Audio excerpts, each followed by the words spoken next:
Welcome to episode 4 of session 3 of Poker Time. We've seen a lot of things happen already. Our newest player, Taylor, has only played in this particular session, these last episodes. Grant, what has stood out to you about Taylor's play? Well, we asked before the first episode, how would Taylor adjust to the game? Would he be the same as Wonka, where he kind of tightens up and lets the game drive him, or is he going to drive the game?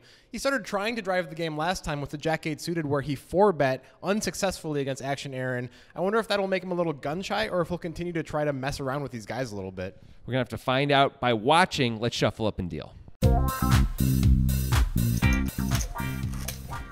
There's been so many blind raises, which is different, of course, than a straddle in this game. Grant, can it possibly continue? I hope to see. No. Looks like it's Jake under the gun. He blind raised a couple episodes ago, ended up with 2 4s, ended up 4-betting and C-betting, and Randy had the nuts, and he lost, like, I don't know, $450. So maybe that's why. He looks so sad. Yeah, those sheep aren't exactly cheering him up just yet, it looks like. They're so cheery, though. It might turn around, Jake. Just hang in there, buddy. We got some loose action already with Action Aaron opening King-6 suited +1 and K6, who does not have the K6, calling with Jack-10 off +2. Randy, of course, calling the small blind with 10-7 off, which is probably the most reasonable pre-flop decision so far. Yeah, the Jack-10 call isn't the end of the world either, but yeah, it's hard to disagree. Let's see if anyone flops anything here. Nope. Well, we got 2 gut shots. Yeah. Aaron and Randy have each other's gut shots covered. Not a whole lot going on here. And we got, I mean, the Terminator never stops. I love this. This is a good board for his range compared to everyone else's. What the heck? Let's fire. Aaron It really should can't, work. I mean, Aaron can't continue with just a gutter, can he? Yes, he can. What are you talking about, Of course Jonathan? he can. What am I talking about? Why would you say that? I know. I've been watching this. I should know. Still, there's so many bad cards for Aaron where he's just going to have to lose on the turn if Randy decides to continue. That's Like one of them. Yeah. Randy, by the way, picks up a double gutter, even though it is a diamond. The diamond is not great. But he's going to keep telling his story. Randy's saying I have a flush now, pretty much. He is. Or 6-7 or a flush. That's what he's saying. I guess you could have 2 pair or a set and still be betting. Yeah, he could. I would expect him to. Aaron is not folding. That's a raise. Aaron's raising. I love this guy. Look at this. So now Aaron's repping a flush. Yep. And honestly, this is a good rep of a flush. If Aaron had something like King-10 of diamonds, he might play it exactly like this. Yeah, I agree. Randy's in a really tough spot here. It really isn't that tough, actually. It's a fold. It's a pretty clear fold with 3 diamonds on the board, right? Because even if we can draw to our gut shot, We could be drawing dead. Randy looks like he's got raising chips, though, and this would be a slick little move. Real slick. Re-raise. We do block all the nut straights. Re-raise is not a The real only term, straight. Jonathan. Re-raise is a false term. Yes, that's correct. Randy's going to call, though. He just calls. I don't like that. But you know what? God bless him. I mean, these guys are nuts. This is just wonderful. What's going to... Oh, Randy makes the gut shot. Well, does he check or does he bet? I think he's supposed to check. Aaron's repping a flush, right? Yeah, what's he going to get value from if he bets? Yeah, good check, Randy. That's right. And Aaron kind of is forced to bet. I guess he's not forced to. He's slight not showdown value, but wow, that's a big bet. He bets 540. There's no quitting this guy, and this is the problem with calling with the double gutter on the turn when there's already 3 diamonds on the board. What your opponent is repping already had you beat, even if you get there. it's true. But the other side of it is, since we called the raise on the turn, it seems absurd to fold when we hit our dream card. I just wish we didn't call the raise on the turn. Yeah, I hear you. This is really supposed to work by Aaron, but I don't think it's gonna. Yeah, No. he has to call there once he calls the turn. And Aaron's going to see how unlucky he got. That's the bad news. That's pretty unlucky for Aaron. He did a good job repping a flush there. I believed him. I saw the cards, and I Yeah. thought, Aaron probably's got a flush here. I would think he has a flush there, too, based on how he played it. I like how Aaron played that hand. He got very unlucky to lose that hand, for sure. He's been running bad in this show so far. Yeah, 3 high. Like you folded for like 3 rounds. somebody's got to run bad. And he was in the blind. Yeah, Action Aaron so far is the nominee, the big nominee. Most run bad. That's not a award you want to win. And whoop, that's what they call the pocket rockets for the digital one. American Airlines. I hate names like that. You just call them pocket rockets. No, that you one's get good. nothing. You get nothing. Rockets are amazing. Have you seen the SpaceX rockets? Those are not that. Those are just 2 aces. What are you talking Different. about? Those are the Different thing. the pocket SpaceX is what we call it from now on. Elon Musk. He's got Elon. And there's going to be some action, I he's think, gonna for get action. Digital Dan. It's Aaron and Randy, and they both have top pair. Digital Dan is going to make some money. And Aaron is going to just bet right out. What do you think about this play? I don't hate it as much as I normally might. It's a board that's going to hit Aaron, and in fact does. I don't hate him betting here. What do you think? I think it's okay, but traditionally it's not necessarily a good idea because we don't really have a hand that wants to get raised. It's mostly a bet for protection. Yeah. The best thing we do is block top pair. Ooh, Randy looks like he's got raising chips. Ooh, now we got something going. Well, he's correct in that he has Aaron beat. Yep. Now, I like this raise better three ways than if it was heads up. And Aaron just folds. Okay. There's no way Digital Dan is not the kind of guy who likes folding over pairs. I've seen this from him. He gets raised on flops and turns, and he generally finds of calls. course, against Randy, it would be wrong to fold an overpair at this point. I agree. I mean, Randy can easily have draws, and as we can see, also top pair. That's not a good card for Dan. He doesn't want to see a card that connects with the board like that. That really only improves 10-8, though. I mean, Randy 6-7, I guess. Randy could have raised 9-6 or 6-7, obviously. He could have, but I don't know if he's really raising 6-7 very often. I would be surprised to see Randy to continue betting here. He's going to continue, so be surprised. But I guess he's charging the draws. He thinks he has the best hand. Digital Dan certainly is going to call. This is a scary spot at this point, though. I think the 6 of spades is way more scary than the 6 of clubs. Oh, absolutely. Of course it is. The 6 of clubs doesn't complete very much. I think it's a pretty straightforward call for Dan. Of course, most cards are scary that aren't aces of clubs, you know. But this pot is big. Yeah, we're $1,000 pretty much. That's a bad card. That is a bad card. I think it's going to go check, check. Yeah, Randy has too good a hand to do anything but check it back, and I'm sure Digital Dan is thrilled to see that he gets to win. Oh, Cool run out for your hand. One pair. Yeah. I had the same hand. Digital Dan, though, ends up getting 3 streets of value anyway because he gets raised on the flop. That's pretty good. So that's pretty nice. It was a good fold at the moment. I saw that spade. I'm like, he's gonna At 8-9. You know why his name is Digital Dan? How come? His favorite movie is Time Cop. Yeah. What? And Time Cop does things digitally. I'm not sure that's true. Hey, look at Randy's VPIV. It's still 70%. Jake's still at 20%. These things have not changed throughout the this session. I've never seen Time Cop. Time Cop, he's surprisingly good for what it is, you know? Jean-Claude Van Damme, Is he the time cop? He's the time cop. The female from Ferris Bueller's Day Off. I don't know her name. Does he do an American accent in Time I Cop? think he does. It's been a while. Is Gary Oldman possibly the bad guy in Time Cop? Gary Oldman's always the bad guy. I don't know if he is. Meanwhile, I think it's Action, somebody look at else. this. There's a Okay. bunch of limps in Action. Aaron is making it $30 out of the small blind with Nice. 7-8 suited. I would have liked to see a bigger size with so many limps. But still, I like the instinct here. Yep. I've got a reasonable hand, a very playable hand. I'm going to bump it up. Now, he gets called by everyone, so we're going to have to shut down most of the time Yeah. with Action Aaron. But Look at Jake Dahl calling on the button with Jack-9 offsuit. He's opening it up a little bit. I think the frustration is set in. So Action Aaron just flopped bottom and two he and checked. checks after we're 5 ways. Why would you check? That seems like a mistake. Oh, man, I don't like that. Checks through. That's a terrible card in general. I mean, Not really. No one bet. It's Right. Like King Queen just got there. But King Queen's usually going to bet the flop. usually equity is built on that card for your opponents at the very Okay, least. I think terrible is just a strong word. It's not the deuce of clubs, but it's you're still right to have the best hand as Action Aaron almost always. And we've let it check around twice What now. are we doing? That's another pretty safe card. You'd even expect the 5-6 to have bet at some point. All right, he's got to bet now, right? Bet for value. Let's go. How is it? Oh, he what checks is again. going on? He's just setting traps, I guess. Digital Dan probably thinks he has the best hand. Yeah, he's going to be surprised to see this one. No one takes a shot. Aaron says 1 pair. Oh, he doesn't know. Is he slow rolling? Is he messing with everyone? It looks like he was slow rolling. 2 pair. slow roll, though. Yeah, 2 pair. What? 2 pair? Flop Yeah. two pair. Wow. He didn't know. Well, that explains everything.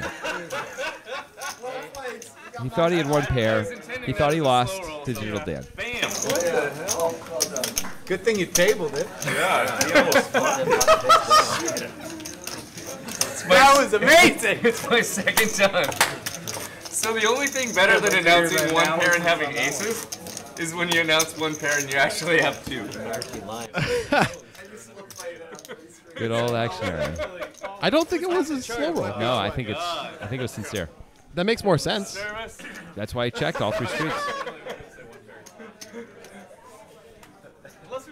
It all makes sense now, Jonathan. I feel a bit safer now. so good. So, Digital Dan gets kind of unlucky. He shows what looks like the winning hand. Action Aaron thinks he's beat, but decides to show his hand anyway. Otherwise, Aaron's going to lose. Aaron always shows his hand, though, so Yeah, I that was guess always that's going to happen. That's probably right. We got two ace-7s who are going to play this hand, which is maybe the worst hand in poker, ace-7 offsuit. You don't think ace-6 is worse? I mean, it's like the same. If we have to pick, I'll Okay, take ace-7 over ace-6. Second worst deep stack poker hand. Disagree. How you like that? No one flops anything. I don't like it at all. Don't you think deuce 7 off is a worse hand? Come on. There's No, a lot of worse The hands. reverse implied odds aren't as bad. Sure they are. I flop a deuce, I get in trouble. I flop a 7. I'd rather have ace-7 than deuce 7 when a 7 flops. Reverse implied odds, bro. You don't know what you're talking about. Randy gets to win with bottom pair here. He actually has the best hand. So one of the things I like about Randy is he bets his hands. He sure does. He has bottom pair, he fires, and doesn't let the whole world catch up, which a lot of people do, myself included. We're more apt to play small ball. Randy's not the small ball type. Well, to be fair, Randy has bottom pair a lot more frequently than you do. That is for sure. For sure. But Randy's, he's like playing Boogie Cousins and Anthony Davis at all times. Yeah, Twin Towers. Everybody gets that reference. I mean, there's probably more NBA fans in the world than there are. I'm Poker an NBA fan. fan. I don't know what the I'm hell talking you about- mean. Well, that's not small ball. You're playing two centers at the same time. Oh, Obviously. Anyway, Batiste with 2 jacks. I think this might just end it. No. Randy Yeah, it did. throws away the 8-4. Good job, Randy. Yep. You were in trouble. That's a little disappointing for Batiste. Yeah, you expect to get called by Randy and then be in position with a premium hand against his unbelievably wide range. 8-4 suited, I think maybe once you open, you're supposed to call. I don't know. I don't know, when you're as deep as they are, you probably are supposed to call, but I can't kill Randy for folding 8-4. I No. just can't do it out of position. Blind raise here from Randy. There it is. And I he's knew it was got gonna another come good back. hand in the blind. Always seems to. This time, Batiste has the 8-4 suited. Jake. Is Jake going to get scared? No. Surely he's going to play this hand. Yeah, there There you we go, go. Jake. Aaron going to play. Digital Dan, not interested. See if Wonka has anything. Wonka has... Oh, Eh, because it's good 3-bet. No, it's not good enough. It's not really a 3-bet, but it's not good enough to call 50 when you got 5 in there. Yeah. Randy does make the call very reasonably, of course, with the king-queen. We have 2 real hands anyway. That's a good flop for Randy, and Jake's got the gut shot to Broadway. Don't forget about the ace of clubs in his hand also. That may embolden him to continue. Let's see. Oh, Randy's just going to donk when he flops big, too. I love it. That's great considering that he donks a lot when he doesn't have it. As we saw with the 9-7, just a few hands before. That was 10-7, buddy. Well, we saw that as well, and you're right. And it's just great. I just love that. Jake just folds right away. Look how disappointed he is. Jake's got the gut shot, the overcard, and the backdoor flush draw, and just folds. He I does just- have Aaron behind him, but wow. I just want to bring him some soup, Just make him feel a little better. Jake Dahl knitting it up. He's not just knitting that sweater, man. He's knitting it up in the game. Now look at this. Aaron's going to call with... He's got a gut shot And a backdoor. backdoor flush draw. He does. And he closes the action. That doesn't help. I think this hand's going to be over right now most of the time, I right? imagine Randy will continue betting because that's what he likes to do, whether or not he has it. He's supposed to bet here anyway with a hand this strong on this wet a board. Aaron Go has a on, lot call. of one-pair kings and queen 10, queen jack type hands that he might continue with. So, He also has clubs that you want to draw, charge, and gut shots that you want to charge. so my question is, what do you think Aaron does with queen jack of diamonds there? Is he going to peel one off? Yep. Then that's a great bet. I mean, I think against Randy, you're really supposed to call the turn, don't you think? I guess queen jack of diamonds was impossible because Randy had the queen of diamonds, but you know what I'm saying. I do know what you're saying. I mean, Randy just showed up with 10-7 on a gut shot 8-high board, and firing twice when the third diamond came on Right. the turn. Like, you can't fold middle pair and a gut shot on the turn. Right, everybody very got to often. see that one too. Yeah. So I love that Randy decided to use his image. I don't know if he's thinking that way or not, but he's using his image to his advantage when he flops that big. Batiste with a real hand under the gun here. Now he's sad he didn't blind raise. He's always sad, though. That's true, isn't it? We got K6 getting in on the action with the 9-7. I do not know There's- what's going on there. Ooh, there's Digital Dan Digital with Dan. 2 10s. Those are 2 digitally enhanced 10s, by the way, in case you're wondering. Those are not the actual cards. That's a digital representation of the 2 10s. Look at this. Dan is 3-betting the under the gun raise from Batiste with 10s. This must be very near or the exact bottom of his 3-betting range. I mean, we did see him 4-bet once with ace-10 suited, but I hear what you're saying, yeah. But that was kind of a blocker for, but I mean for value. Yeah, yeah. Because this is clearly for value. Agreed. I mean, Batista opens a lot, although not as much in this session. But Dan knows that Batista's got a pretty wide range. By the way, K6 just calls that 3-bet like with ease with the 9-7 off. But Batiste has his tightest range here. He is under the gun, and he's a capable player. Now And look that's at going this. to kill everything. Except Well, K6 flops so well. K6 man of winning this pot. There you He's go. just moving in. That's He's going to work. win. He's going to win for sure, I Well, think. it doesn't have to. Digital Dan could find a call, but it's tough with Batiste behind him. If K6 only knew how blocked he was by these other two hands. Yeah, that's true. I think Digital Dan's probably going to fold. I think Batiste is going to fold too. I think this is going to get through. I'm not sure. With the two hearts out there, Batiste may find a call once Dan folds, if Dan folds. One of these guys may call, but only one of them, surely. Although we've seen K6 play one pair aces like this before in the past, We have. like out of flow. I don't see how Dan can really call here with Batiste behind him. Batiste would play an ace like this so far. Ace-Jack would play just like this and not fold, obviously, if Dan calls. I think this tank is a form of entitlement tilt. Dan will ultimately fold, but I think the does. amount of time he took was a form of entitlement tilt, perhaps. Let's see if Batiste really not loving it, but can beat draws. He's going to let it go. You can tell. Could have got the whole thing pre.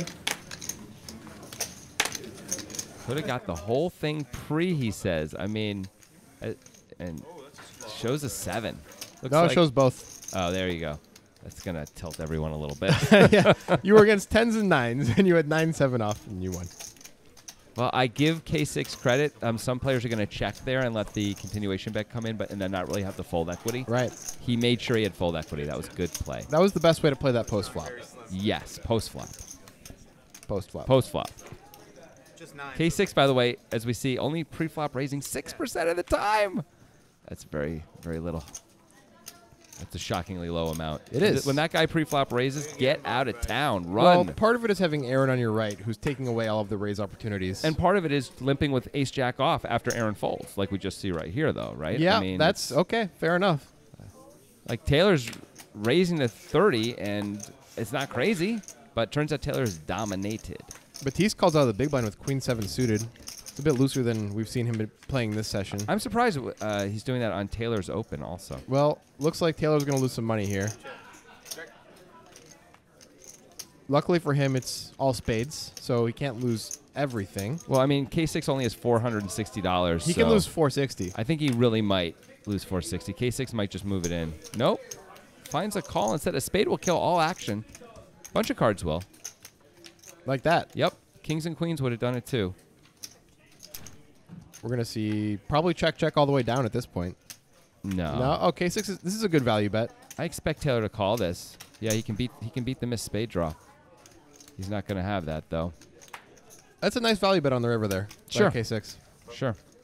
I'm surprised we didn't see him raise on the flop. It felt like a really juicy, great spot to raise with 3 spades out there where you just, so many bad cards can come and kill your action. Maybe get it in right now ahead.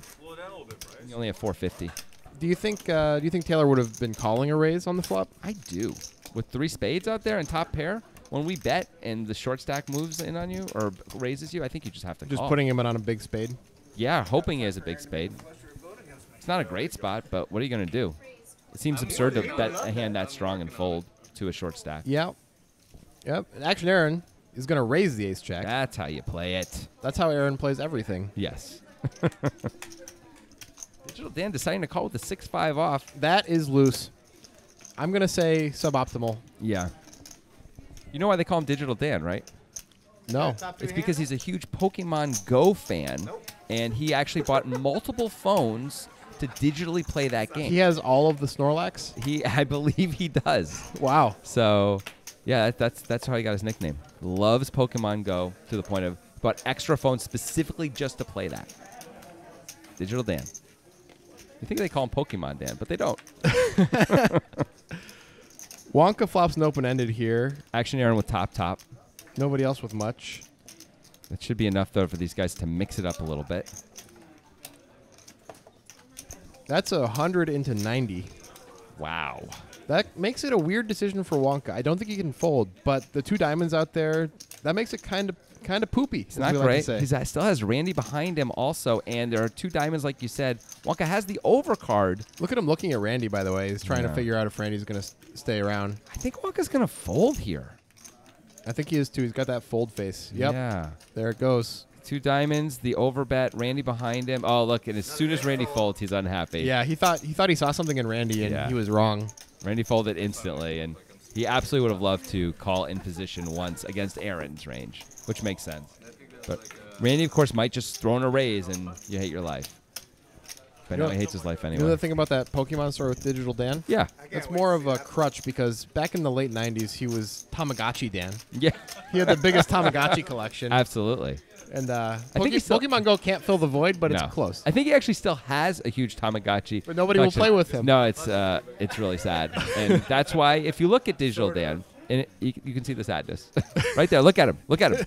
You can see it. Suited 7-6. This is That much smile. better than the hand he called the under the gun open with, so I like that he's bumping it up here. That's a false smile. Randy, you can't. Oh, wait. Randy's going to do You it. can't, Randy. Randy's going to do it. Not nut draw. Yeah, Broadway and Randy, yes, Ah, Randy. he lets Some it- discipline is shown. Ooh, Batiste with jacks again. Maybe he will get action this time. I have to believe he's going to get action this time. I think Dan at least will call. And it looks like everybody else has already folded. Yep. For sure, Dan's going to call. The hand is way too good, and Batiste can And have a pretty wide range. We're almost 2K effective here, so makes a lot of sense to call with a suited connector like this. Absolutely. Sectopod is humongous. This is the right kind of. That's a good hand. board.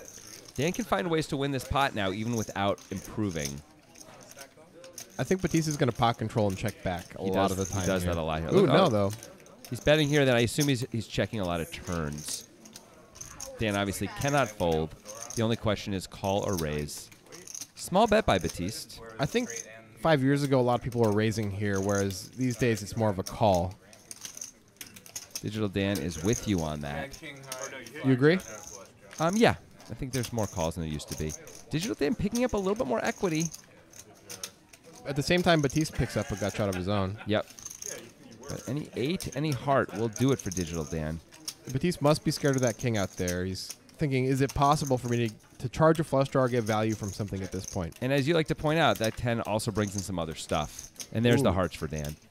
Batiste, 9-10 gets Batiste does block a lot of Dan's heart combos with the Jack of Hearts. That's a common card that would be in Dan's hand if he had a flush here, which is something to consider when making your decision when Dan ultimately bets here. there. But the thing is this, like, what's Dan supposed to have? Would he bet a king? Would he bet a 10? I think he would bet a king, and he wouldn't bet a 10. I don't know if I agree with you that he bet a king when the flush comes in. Really? If he has king jack here, you think he's betting? I think he might bet 130 into 240. Yeah, and fold to a raise. I don't think he's betting a king. I'm gonna die on that hill. Okay. You might be right. I think Batiste is looking around, but I just think there's nothing to call with here. Like, what's Dan bluffing with? that's the problem. He's got to have, like, Jack 10 and turn his pair and miss gutter into a bluff, which is absurd. Nothing He missed. would never do that. Nothing missed. I don't think Dan's betting any one pair hands, as we've established. You might think he's betting a king, but that doesn't matter. Batiste Right. is losing to that. I think he's not betting a 10 and he is betting a king. Whether you agree with that or not, you think it's better than that only, and we can't come up with a bluff. That seems like a pretty easy fold, right? Still, Batiste does have jacks, and as you said, he does block flushes. I mean, if Batiste calls with jacks here, then your side of the argument is better, for sure, to bet a king here. Yeah. Well, could Batiste ever be thinking about raising here? He blocks flushes a little bit, and he thinks he's not good enough to call with? That would be an above-the-rim play for sure. I would like that a lot better if you had the ace of hearts. Me too. Of course, because that blocks the nut flush. It means Dan can't have the nuts. It makes it very hard for your opponent to call with anything on a 3-flush board if you have the ace of hearts and raise the river. Yeah, I mean, they're going to call with maybe a few very good flushes, but most of them they're going to probably just throw away. I think I just saw Batiste give up.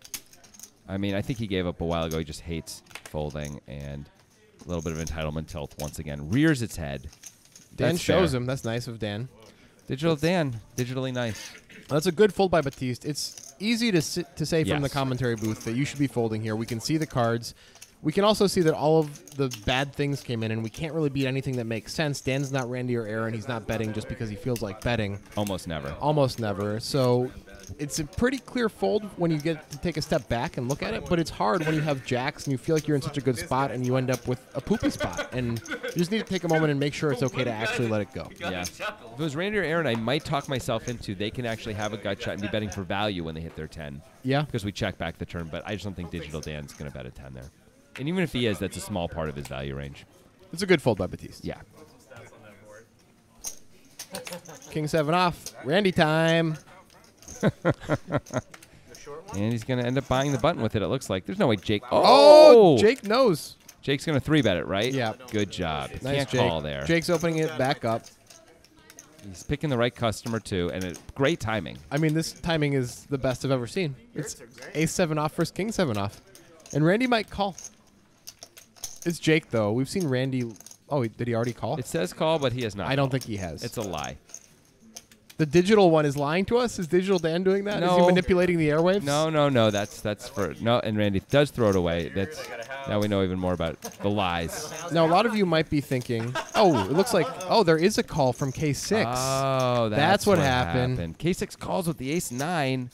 Randy would have flopped top pair. This is all Jake if he wants to fire. If Jake fires, he wins this pot, He's right? supposed to fire on this board. He does have the ace of hearts as well, which is a nice backup. Yep. That's gotta work. Yeah, it's going to work. K6 not folding, though. Might he have devious intentions of his own? He just doesn't want to. He's going to fold. There he goes. There we go. Now, Maybe hit himself a little bit on the back for calling with the ace 9 in the first place and Yeah. now just having to lose that money. now, earlier in the session, I was talking about how ace 7 off is a really bad hand, right? Sure. But Jake 3-bet it on the button, and I didn't say this is a bad play. Why not? Why did I think that was okay? I mean, go ahead. You don't want to tell the people? Nah, I feel like you always Because ask me. You ace can 7 tell. off does not play well as a call, but you do have an ace blocker. Randy's a wide opener. It's a good time to 3-bet in position if you're going to continue, and it's a great hand to add into your bluffs as 3-bets. Absolutely. Now, often you're going to prefer it to be suited, I think, than off, but yeah, but it does not play well as a call, as Grant's saying, unless you're super deep and you're suited and you're in position. Suited, It plays- suited, you can play it as a call. You have to be pretty deep for Yeah. ace 7, though, I think. I think it generally plays better as a raise Ooh. anyway. Batiste 3-betting to 55 with Jack 8. Maybe he just wants any Jack. He's 3-bet with 2 Jacks twice. Maybe this is the first time he's just had 1 Jack. That's probably what it is. Yeah. It's GTO. All right, Randy, I assume is going to fold again here? He's got King 7 off again. Well, it would have won last time, and This now time he's in there. he can't take it anymore. He somehow has the best hand, by the way. Yeah. Well, he folded when he had the worst hand and called when he had the best hand. That's a good way to look at it. And Jack high board. Wow, great Jack flop for 8 Batiste. high board. Jake going to lose some money here most of the time. By the way, Jake smooth called the 3-bet with Jack 10 suited. Really, Jake is opening it up. I think he's trying to win some money back, and He's going to lose some money back right now. well, he's going to need a favorable turn in river to help him out. A 9 or a 10 would be good on the turn. A 10 would be especially good. 9 is pretty good too. A queen would be okay. Yep. I'll take a 7. There's the bet and call. How many streets? Batiste is praying for a nice clean card here. That is clean. It's more than clean. Yeah, it's better than clean. You're right. He It's picks like, up- he it's picks like up if you equity. had a clean surface and you put a nice juicy steak on there. He actually takes one of Jake's outs away. Jake loses 33% of his equity right there. He's down to 6%. This is a great spot for Batiste to continue. It's not often you see the 94-6 spot. Yeah, that's correct. There's the bet. Let's see how much it is. Now this is becoming a weird spot for Jake. 235. I guess that's not huge based on the size of the pot, but based on Jake's stack, he doesn't have a huge amount there. He's got 955 total. This is actually a stack-threatening bet, which I think is on purpose, right? This is a legit spot to fold for Jake. Yeah. With top pair, Batiste is a person who accuses Jake of being tight all the time. Yeah. So Jake knows Batiste's perception of him. I think it might be time to fold because I don't think Batiste is going to barrel a ton against Jake. Well, Jake not interested in folding with top pair. He's going to need to hit one of his 2 outs. Otherwise, he might go broke. In this hand, he's got less than a pot-sized bet left. Ooh, very close. But the spade might kill action. It's usually going to. I got to believe it's going to go check. I think check. it will go check because Batiste is going to be afraid that the Jake has king queen of spades over there. Sure, there's no way Batiste can bet this. I mean, I guess Jake has less than a pot-sized bet left. He could, but it's not going to get action even if he bets it. He is betting it. He's going to bet small? Does he bet folding? He must be bet folding. He's trying to squeeze value out of the weaker hands like Jake has, like ace-jack and things, and be able to fold, save the last $415 every time Jake has a flush. He's left himself room to fold. I think that's the sizing here. He's left himself room to fold if Jake shoves. Let's pretend you're Jake and you got the ace of spades, jack of clubs in your hand. It's probably tough to find a shove there as a bluff when your hand is that good, but That's a cool blocker play. it is a cool blocker. While your hand may be just too good to do it with, though. Jake is in the torture chamber here. I think he is wishing he folded the turn. Are you knit rolling me? Yeah. Batiste just asked if he's knit rolling. Or shove the nuts on you.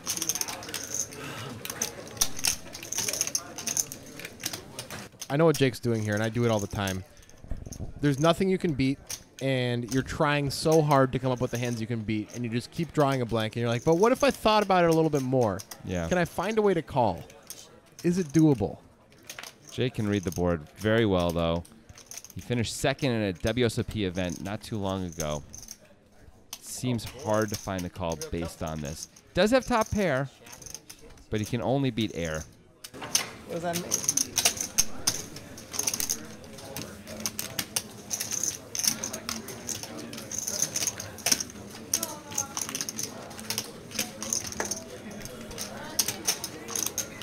Very quiet words from Jake.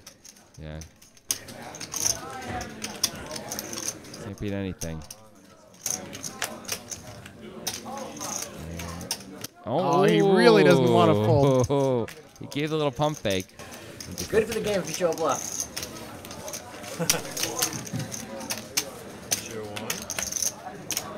Yeah, you can't even show one. You can't even show one. Jake's right. True. I don't see how Batiste could be bluffing there. Against Jake specifically, Yeah. once Jake calls the turn, Batiste knows Jake has a big hand.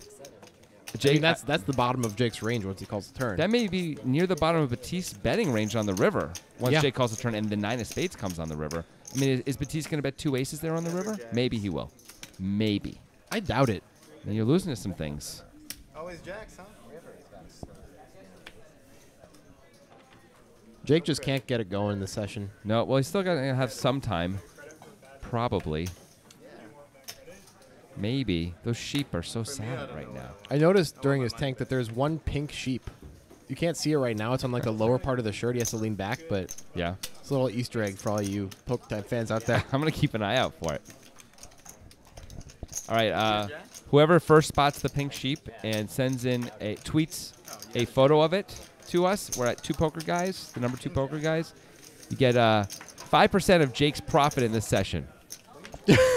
That's generous. In this episode specifically, I should say. Look at this flop for K6. Unfortunately for him, he's not going to get any action out of the 2 blind hands. He checks it back. Giving everyone a chance to catch up, but it does not matter. I don't know if there's any catching up that could have been done that would have gotten him any action from these hands. Maybe Taylor calls a bet if he hits a jack on the turn.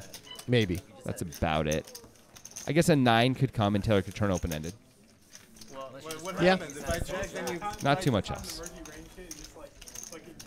I see the pink sheep. There it is. I see it too. I'm not good at clicking buttons.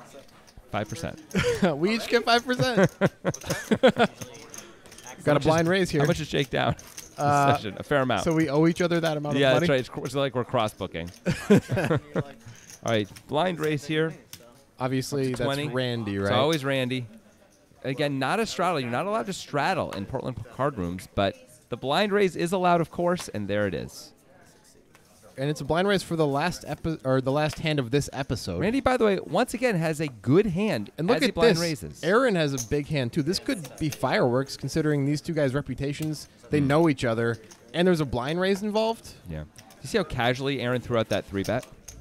Super cash. Like, I don't really have that big a hand. It's not really a 3-bet. Let's call it what it is. I mean, it's officially a 3-bet. But yeah, I hear you. Well, there's an action-killing flop. That's a little bit too bad.